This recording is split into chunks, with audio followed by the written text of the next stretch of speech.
Relationship advice update. My 25 male girlfriend, 22 female wants to share our incomes. Thing is, I make roughly 7 times as much advice, please. Original story. So here is the deal. Me and my girlfriend have been together for a little under 3 years and have been living together for a few months. My girlfriend takes college classes and works part-time. I finished college 2 years ago. Quickly got hired by the company I did my internship at, and within a year I got a promotion and a large pay raise, and I am now making roughly $150K a year while she makes $20K a year. Now, she moved in with me a few months ago into the place I bought. So I pay nearly all costs, mortgage, electricity, water, etc. The only things she pays herself are non-essentials like Spotify, phone bill, Netflix and so forth. Not recently, we got into a huge fight where she demanded we pull our money together and spend what is left after essential costs together. Whereas currently I pay basically every essential in my own stuff, use a bit to enjoy myself, and put the rest into my savings. Now, she seems to be jealous. I got a lot more to spend, which is not really true. Since after monthly costs, I put the majority in my savings account, in my eyes. She already gets an easy ride, and honestly she is just crap with the money. She spends it on crap like stupidly expensive clothes and then complains she is broke at the end of the month. So what do? I hate to put money in the way of our relationship.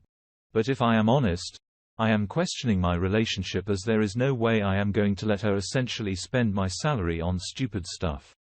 Now for the top advice before reading the update. I too would like a free $65K plus a year. So does my savings account. She wants to spend the rest $60K. Dude, girlfriend. There is no way I am going to pull money with you because you are not responsible with your own money. Let alone with mine. I already pay your expenses and am not going to sacrifice more money so you can spend more. Financial responsibility is important to me, and I hope you start making it important to you as well. Yeah. The fact that the only option she sees for the money is to spend. It is crazy. I ain't saying she's a gold digger.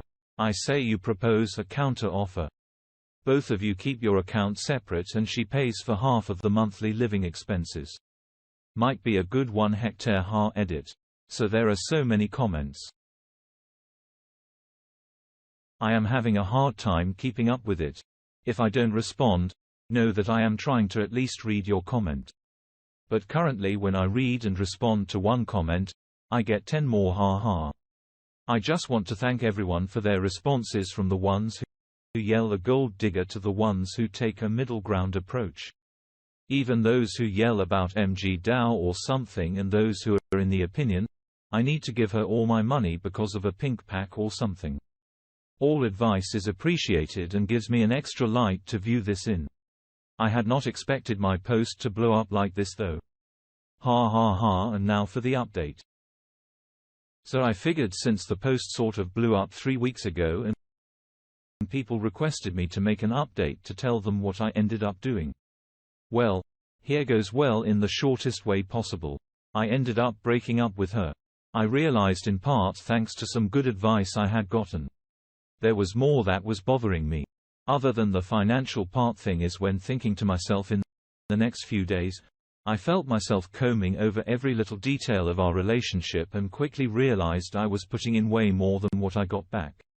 No, I am not saying I am some perfect saint, but I do think I deserve someone who appreciates what I already do, especially when what I already do so vastly outweighs what she did in our relationship. Also, a big one was the apparent maturity gap between the two of us, which I looked over with my rose-tinted in-love glasses. Whereas I have changed as a person from who I was when we started dating.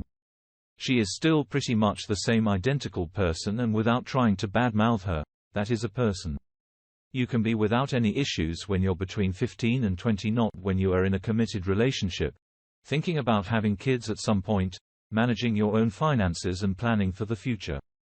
And that brings me to the largest issue there. Planning. I am a planner. I look out for the future. I am not opposed to wasting some money to do fun stuff while I am young, but I don't want to risk ending up broke and unhappy when I am older because I refused to get serious in my youth. And this is where our personal views seem to clash to an extent where the good no longer outweighs the bad. She constantly lives in the moment, spends what she can spend, and is sort of views to an easy ride where the biggest things she ever had to worry about are her grades. But for me, I have faced financial issues since I was young. So I know the value of money, and I know that planning can spare you a lot of hurt. I am not saying either of our views are superior or better. I am saying when you are supposed to be a partnership, but you wildly differ on the most basic foundations of that partnership. There is much hope as a result. I realized I did not see myself getting more committed to her, which means we sort of hit a roadblock in our relationship. I mean, I am not a fan of marriage from the get-go. But after such a long time, if you are not even remotely considering it, there is probably a larger issue. This argument about finances brought up a whole load of other issues for me. And honestly, I sort of started to dread what in my mind looked like me being expected to fund a lifestyle I from the ground up do not agree with. I realized I was losing my own self-worth by accepting this sort of stuff. And I realized the fact we had an argument about my money and her demanding to spend half of it made me feel like a glorified ATM. Now the breakup was really messy and her dad was a rock during the entire thing. He calmed the situation down a lot, despite him really hating what was happening. But I think he understood. I can't say I am not gutted about all of this. After all, this is someone I was with for roughly 3 years, and getting used to not having her or her family who I was close to is difficult. But in the end, after the initial dust settled, I sort of feel liberated and a lot happier than I did a few weeks ago. I wish her nothing but the best in the future. And I know it has to be without me. As for me, I sort of feel like I get to start over, hopefully find someone a lot more suited to me in the future, but I won't be actively looking for one, as honestly being single after such a long time in a relationship feels nice. I get to focus what little free time I have on myself, which is something I have not been able to do for a long time. I get to indulge in my hobbies properly and so forth. Anyhow, I want to thank everyone for their advice, and if I was rude to anyone, I am sorry, but at the time I was in a crappy emotional position, but I am doing a lot better now. So whether you figured I was a douche and completely disagreed with me, or whether you think I was a good fella and figured I was right, or somewhere on the extremes or in the middle, thanks for your advice. Now, for some comments, I would also like to share an income with you, you and many others. I think given the private chats I got, this is surprisingly articulate. Kudos for the honest introspection. Thank you. Took me a few days though, very well written. I think you made the right choice. People change and sometimes it's better to just move on. I just got out of a 5-year relationship and I only realized how unhappy I had been for the last couple of years when I was out of. It was like a huge weight. It just disappeared. Also was like, holy crap. I have all of the closets now after she moved out. Yeah, my closets are empty. AF right now. I'm glad to read this update. You seem smart and kind, but without being a pushover, you'll be fine and will find someone with the same goals as you. Good luck. Thanks. I was a bit of a pushover though. I am just glad I realized it so I can work on it. Now for the next story update. Am I the a-hole for refusing to sell my rental properties at my fiancé's request?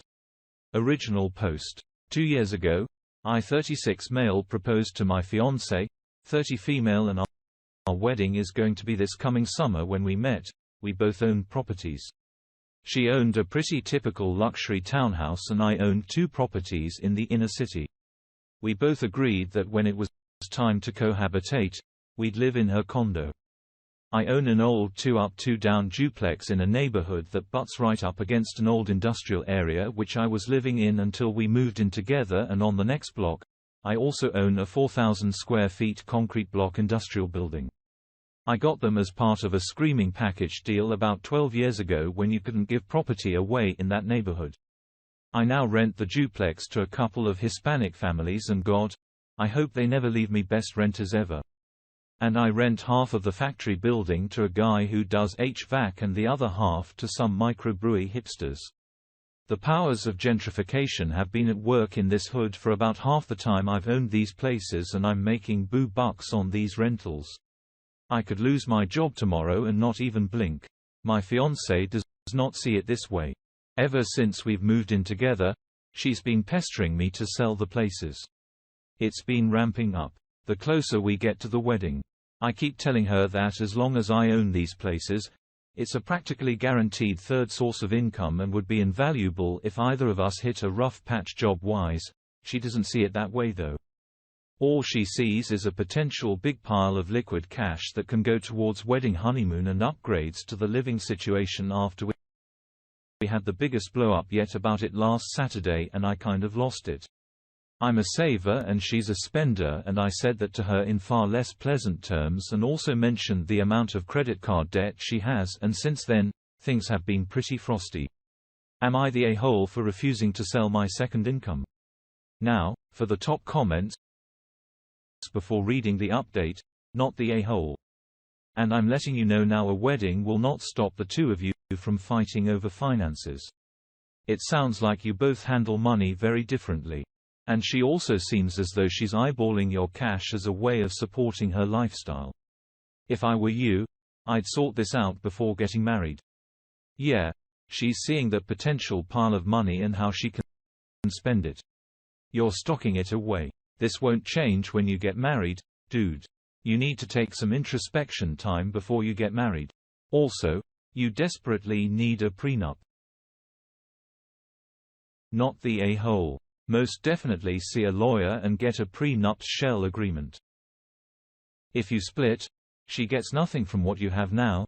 Never give her anything from these rentals, as that could set a precedent for future disbursements.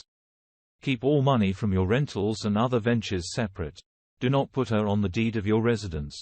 3 more things. 1. Absolutely nail down. Who is paying what? For the wedding and the honeymoon? No. You do not pay the majority of it. 2. All wedding expenses must be paid before the wedding. If not, guess who will be on the hook for them? 3. And this is a big one. All of her credit card debt needs to be cleared post-haste. All future credit card debt is hers to pay off. Do not have any joint accounts. You might also get a copy of her credit report before you see the lawyer about the prenup.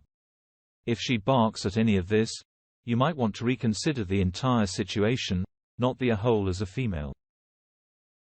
I want you to really take a look at the differences in your relationship. When I was in pre-marriage counseling, the therapist said, the problems and fights you have now are going to be the problems and fights you have in the future. Whatever it is, money/intimacy/family, the problems don't go away with marriage. You are both so different with money. You're always going to fight about it. Furthermore, the fact that you bought low and are making money and she doesn't see that as a good thing tells me she is not smart like this. This is some common sense stuff. Think long and hard about marrying her, dude. Now for the update. So the conversation didn't happen until the weekend of the 14th of March. Life got in the way. It started fine, but quickly went south and ended in a big fight that degenerated into a lot of petty crap slinging. By the end, she accused me of not trusting her fair. And I pointed out that her habits make it basically impossible to trust her with money. Anyway, probably not my proudest moment. But I did again make it clear in no uncertain terms that the properties are staying in the LLC and I won't sell them, and that the financial decisions regarding them would be mine alone. I may have also had a few choice words about the princess for a day wedding she wanted after a couple of weeks of avoiding each other and not talking and me sleeping in the basement of the townhouse. I said I wanted to hit the pause button and leave for a while. She was upset but didn't say much. I loaded up my things and went to my parents' house and told them what happened. They told me I could stay as long as I needed somewhere near the end of April. I got a call from her dad out of the blue. What the hell, demanding to know what was going on and why I had broken things off. I tried to explain what had been going on, but he was the angry dad of an upset young woman. And I don't think much got through. That call ended with him calling me a scumbag and hanging up on me. I've only had a few properly long-term relationships and in my lifetime, but that's the first time I've had an angry father yell at me about one. There's been no contact since. I'm sad that just over 4 years of my life with someone went up in smokes like this. But that's the way she goes. I guess my parents didn't seem very surprised when I showed up. So maybe I really was the last one to know what was going on. Like so many Redditor were pointing out for some good news. And also the thing that reminded me to update my Reddit post is that yesterday I bought another house, one for me to live in, a tiny little brick post-war brick ranch in an old subdivision about 20 minutes from my rentals. It needs work, but I'm looking forward to having a project to take my mind off things. It's going to be strange living on my own again, but I think I'll manage. Now for some closing comments. Jesus, if my new partner and spouse to be at basically a third income, I would be high-fiving every person I met about how lucky we were. Damn dude, good job getting out of that one. It must be really hard seeing 4 years disappear. But sometimes we don't see the real person until it is too late. Yeah. But princess for a day wedding. Yeah. Good choice, dude. I could not imagine putting up with someone like that. I like to save and spend as little as possible. I also can get selling all the properties just to turn around and waste it all for a huge wedding or honeymoon. Also, since the comments on the other post are locked, I'll ask here, can someone please explain to me when then being a landlord make you in a hole? I could get a hope he was a crappy landlord. But some of the comments were just calling him in a hole for just renting out properties. Probably because we're all trapped renting, because wealth when managed properly tends to grow exponentially and is hoarded in families through generations. So all the property is owned by a small percentage of people like who can afford to live off passive income alone. While the rest of us who weren't born lucky barely cover our ever-increasing rent costs with stagnant wages and rapid inflation slowly rising while we struggle not to drown in the river of figurative crap. That is our lives or something like that. I don't know. Having her dad call to yell at you. A grown man is another flag to add to the pile of red flags. Glad you got out. She probably told dear daddy a lie about what happened, because why else would daddy go and defend her? And that's it for this video, guys. If you have thoughts to share, leave a comment below. Don't forget to hit like and subscribe. If you like this content, I'll catch you in the next one. Good day everyone.